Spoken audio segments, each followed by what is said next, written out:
হাই dear student, মই আব্দুল কাইম আনচাৰী। মই আজি তোমালোকৰ লগত আলোচনা কৰিম ক্লাছ 4ৰ নতুন গণিতৰ টকা আৰু পইচা।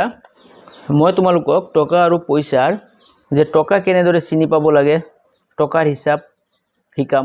লগতে টকা আৰু পইচা যোগ কেনেকৈ কৰিব লাগে সেইটো শিকাম। তাৰ আগত আমি জানি লওঁ টকা চিনি পা, এইটো কিমান টকা? 10 টকা। এতিয়া মই যদি তোমাক 10 টকা দিওঁ আৰু এটা 10 টকা দিওঁ, এইটো কিমান টকা হ'ব? এতিয়া মুঠ কিমান টকা হ'ল ইয়াত? 20 টকা। এই 20 টকাৰ লগত যদি মই এইটো কিমান টকীয়া নোট চোৱা, কিমান লিখা আছে? 50, অৰ্থাৎ এই 50 টকা। যদি এই 20 টকাৰ লগত 50 টকা দিওঁ মই, তেতিয়াহ'লে কিমান হ'ব? 70 টকা। হয়, এই 70 টকাৰ লগত যদি আৰু 10, 20, 30 আৰু তিনিটা যোগ কৰোঁ, তেতিয়াহ'লে কিমান হ'ব চোৱা। এতিয়া ইয়াত মুঠ কিমান টকা আছে সেইটো তোমালোকে হিচাপ কৰা। আজি তোমালোকে টকাৰ হিচাপ বুজি পাবা আৰু সেইটো বুজাবলৈ মই টকা ব্যৱহাৰ কৰি আছোঁ। চোৱা, 10 টকা 10 টকা কিমান হ'ল? 20 টকা। আৰু 10 টকা কিমান হ'ল? 30 টকা। আৰু 10 টকা কিমান হ'ল? 40 টকা। আৰু 10 টকা কিমান? 50 টকা। ইয়াত আছে 50 আৰু এইটো 50 টকীয়া নোট। তে কিমান হ'ল? 100 টকা হ'ল। এই 100 টকাৰ লগত যদি মই এইটো যোগ কৰোঁ, কিমান হ'ব? এইটো কিমান টকীয়া কোৱাচোন? কিমান টকা এইটো? এই 2ৰ পিছত দুটা শূন্য আছে, অৰ্থাৎ 200 টকা। এই 200 টকা যদি 100 টকাৰ লগত যোগ কৰোঁ, কিমান হ'ব? 200 আৰু 100 কিমান হ'ল? 300। বুজি পাইছা? 300 টকাৰ লগত যদি মই এইটো যোগ কৰোঁ, এইটো কিমান টকা নোট? এইটো 100 টকীয়া নোট। হয়, 100 টকা যোগ কৰিলে কিমান হ'ব? ইয়াত কিমান আছিলে? 300 আৰু 100 যোগ কৰি কিমান হ'ব? 400। এতিয়া মই মুঠ হিচাপ কৰিম, চাবা মুঠ কেনেকৈ হিচাপ কৰিব। 10, 20, 30, 40, 50 আৰু 50 কিমান হ'ল? 100। 100 আৰু এই সৰু 100টো যোগ কৰিম, কিমান হ'ব? 200। আৰু ইয়াত আছে 200। তে 200 আৰু 200 কিমান? 400 হ'ল। এতিয়া মই আৰু এটা মই দেখাইছোঁ, চোৱা। ইয়াত কেইটামান মই খুচুৰা টকা দেখাইছোঁ, তোমালোক চিনি পোৱা নাই টকাবোৰ? ইয়াত 2 টকা আছে আৰু 1 টকা আছে। এতিয়া এই 2 টকা আৰু এইটো কিমান চোৱা? 1 টকা কিমান হ'ল? 3 টকা। আৰু এইটো আছে 2 টকা। তে 2 টকা আৰু 3 টকা কিমান হ'ব? 5 টকা। আৰু এইটো কিমান? 1 টকা, 6 টকা। এতিয়া 6 টকাৰ লগত মই আৰু এটা 10 টকা দি দিম। এতিয়া ইয়াত মুঠ কিমান হ'ব? 16 টকা। বুজি পাইছা? তোমালোকে টকা পইচাৰ হিচাপটো বুজি পালা হ'ল। এতিয়া এনেকুৱা গোটা যদি টকা থাকে, 10 টকা 20 টকা, এইকেইটা পইচা তোমালোকে চিনি পোৱা। গতিকে মই এতিয়া তোমালোকৰ কিতাপৰ পৰা টকা আৰু পইচা কেনেকৈ যোগ আৰু বিয়োগ কৰিব লাগে মই দেখাই আছোঁ, তোমালোকে চোৱা। 20 টকা 20 পইচাৰ লগত 27 টকা 50 পইচা যোগ কৰিব লাগে। কেনেকৈ কৰিবা? দৈৰ্ঘ্য চেপ্টাৰত যেনেকৈ আমি মিটাৰ চেণ্টিমিটাৰ এককৰ তলত একক লিখিছিলোঁ, ঠিক তেনেদৰে পইচাৰ তলত পইচা, টকাৰ তলত টকা, অৰ্থাৎ আমি এককৰ তলত একক লিখিম আৰু একক যিটোৰ লগত যিটো মিল আছে আমি সেইটো লিখিম। চোৱা, 20 পইচা আৰু 50 পইচা যোগ কৰিম। পইচা তলত লিখিছোঁ, তাৰপিছত 20 আৰু 50 কিমান হ'ব? 70। আৰু এইপিনে টকা আছে, আমি চিধা চিধি টকা লিখিম।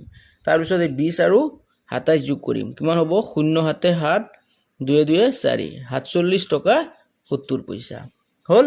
আৰু এটা কৰিছোঁ, চোৱা 195 টকা 35 পইচাৰ লগত 12 টকা 35 পইচা যোগ কৰিব লাগে। আমি সদায় এককৰ তলত একক লিখিম পইচা। এতিয়া 35 আৰু 35 যোগ কৰিম, কিমান হ'ব? চোৱা, পাছে 10ৰ 0, হাতত থাকিব 1, 3 3 4 6 আৰু 1 7, অৰ্থাৎ 35 35 70 পইচা। আৰু টকা আছে, চিধা চিধি লিখা। তাৰপিছত কি কৰিবা? যোগ কৰিবা এইটো। 5 2 কিমান? 7, 9 1 কিমান? 10, 10ৰ 0 আমি আগত পাইছোঁ, 10 লিখিব নোৱাৰিম। 1 কি হ'ব? উকলিব। আৰু সেই 1টো কি কৰিম? আমি কেৰি কৰি আনি এই 1ৰ লগত যোগ কৰিম, কিমান হ'ব? ইয়াত 2, চিধা চিধি তলত নামি আহিব। বুজি পাইছা? এতিয়া আমি যোগৰ দশমিক থকা কৰি দেখাম। চোৱা,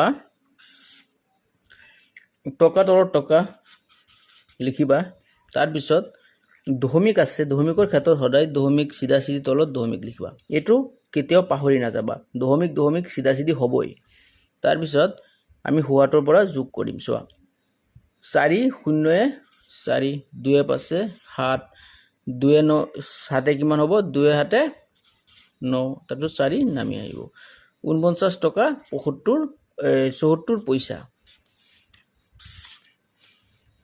35 টকা 65 পইচা 78 টকা 25 পইচাৰ যোগ কৰিব লাগে কেনেকৈ সো যেহেতু দশমিকত লিখিছে আমি আগতে পাইছিলো তাৰ পিছত দশমিক লিখাৰ পিছত আমি টকা লিখিব পাৰি আমি ইয়াত টকা লিখিম লিখাৰ পিছত কি কৰিম চোৱা দশমিকৰ সিধা সিধি তলত দশমিক লিখিম এটো সদায় দশমিক সিধা সিধি হ'ব হা এতিয়া চোৱা পাছে পাছে 10 10ৰ 0 হাত থাকিব কিমান 1 আৰু 1 টো কেৰি কৰি আনি 6 ৰ লগত যোগ কৰিম কিমান হ'ব 7 7 2 9 হল এতিয়া আমি দশমিকৰ বাহতে যোগ কৰিম 5 8 কিমান কোৱা 5 8 13 13ৰ 3 1 বাকি থাকিব হেই 1 টো কেৰি কৰি আনি কি কৰিম এই 3 ৰ লগত যোগ কৰিম কিমান হ'ব 4 তে 4 আৰু 7 কিমান 11 হল 113 টকা 90 পইচা হল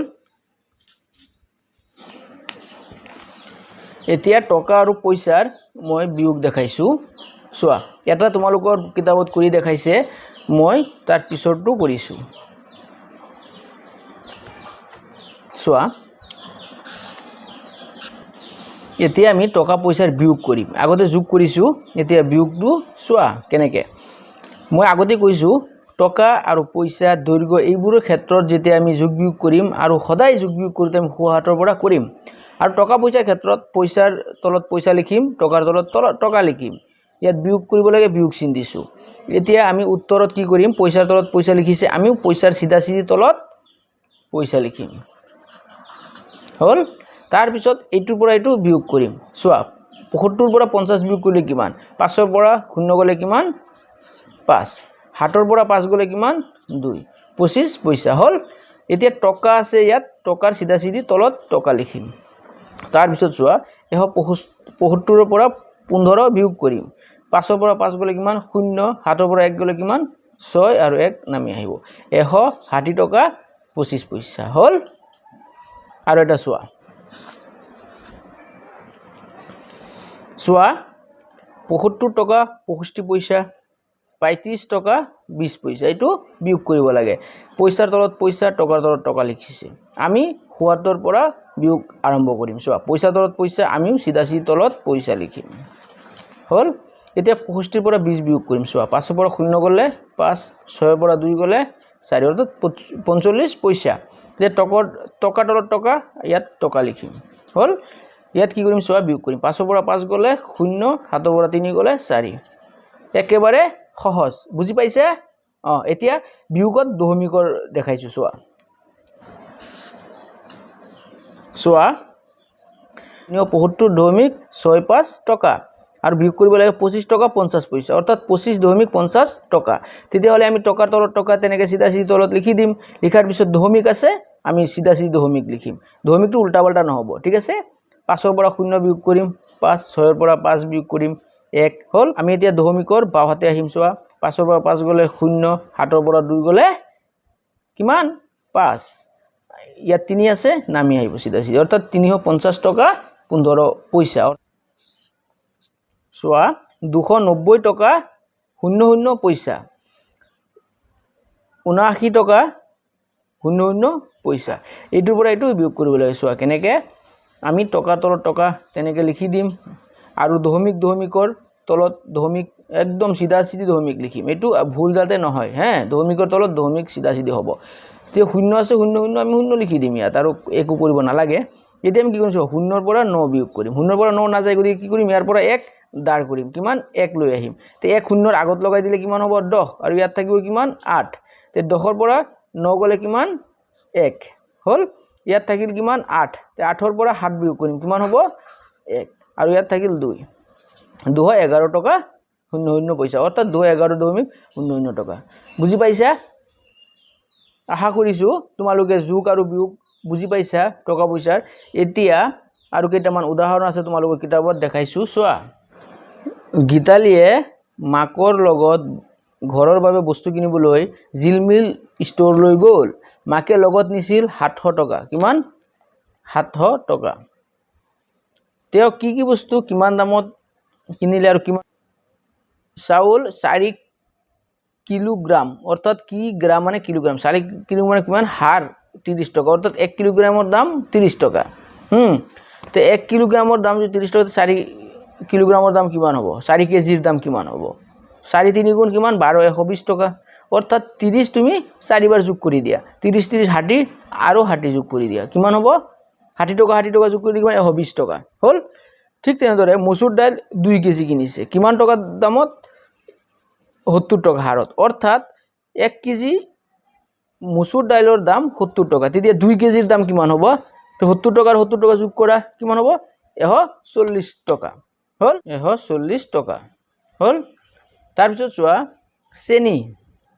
চেনি কিনিছে 2 কেজি 40 টাকা হাৰত, অৰ্থাৎ 1 কেজিৰ দাম 40 টাকা। তো 2 কেজিৰ দাম কিমান হ'ব? 40 টাকা কিমান হ'ব? 80 টাকা। আৰু লগত দশমিক দিয়াৰ পিছত দুটা শূন্য দিছে, অৰ্থাৎ পইচা হল 0 হল।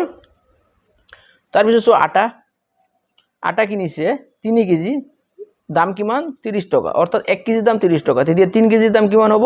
30 টাকাকে 3 বার যোগ করে দিয়া, 30 30 60 টাকা, আৰু 30 যোগ কৰে কিমান হব? 90 টাকা হল। তাৰপিছত আছে চোৱা ময়দা কিনিছে 2 কেজি, কিমান? 30 টাকাকে। 1 কেজির দাম 30 টাকাতে 2 কেজির দাম কিমান হব? 30 টাকা 60 টাকা হল।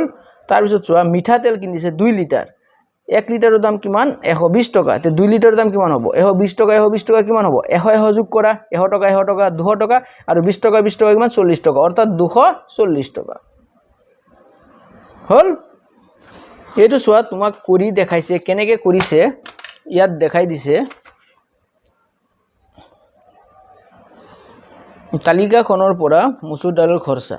চাউল কিনিলে 4 কিলোগ্রাম, 1 কিলোগ্রামের দাম 30 টাকা, দিয়ে 4 কিলোগ্রামের দাম কিমান? 30 পূরণ 4 টাকা, অর্থাৎ 120 টাকা হল। এতিয়া বাকী মই যিকেইটা দেখাইছোঁ মুখে মুখে, সেইকেইটা ইয়াত তোমালোকে কৰিবা।